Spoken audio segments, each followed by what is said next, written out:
Hello, আসসালামু আলাইকুম। আজকে আমি ঢেঁড়স আলু দিয়ে জাস্ট একটা নিরামিষ করব, বাট ইটস নট লাইক আ ভাজি, এটা ঝোল হবে। আমি ইজিলি করার জন্য জাস্ট আমি ফ্রাই প্যানের মধ্যে, বড় ফ্রাই প্যান, তার মধ্যে আমি ঢেঁড়স, পেঁয়াজ, আলু আর রসুন একবারে দিয়ে দিয়েছি। হলুদ, লাল মরিচ আর একটু ধনিয়ার গুঁড়া, বেশি না, দিয়ে তেল দিয়ে লবণ দিয়ে বসাই দিব।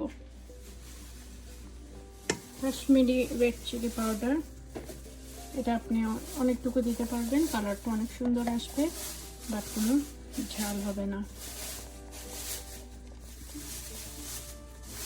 পাউডার,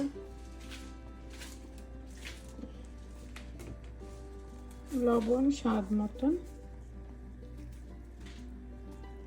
পর আবার চেক করে নেবেন লবণ, অল্প দিয়ে দিলে হবে।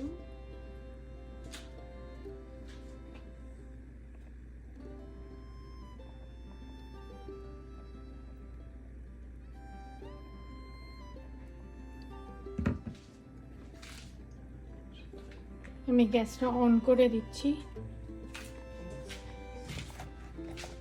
গ্যাসটা অন করে দিয়ে এখন সুন্দর করে এটা নাড়াচাড়া করে আমি ঢাকা দিয়ে দিব। শেষের দিকে আমি এটা ঝোল দিয়ে দিব, ভালো করে মাখায় বসায় দিব আর ঢাকনা দিয়ে দিব। আপনারা এরকম প্রসেসে কারা রান্না করেন, একদম শর্টকাট প্রসেস, আমাকে কমেন্ট করে জানাবেন।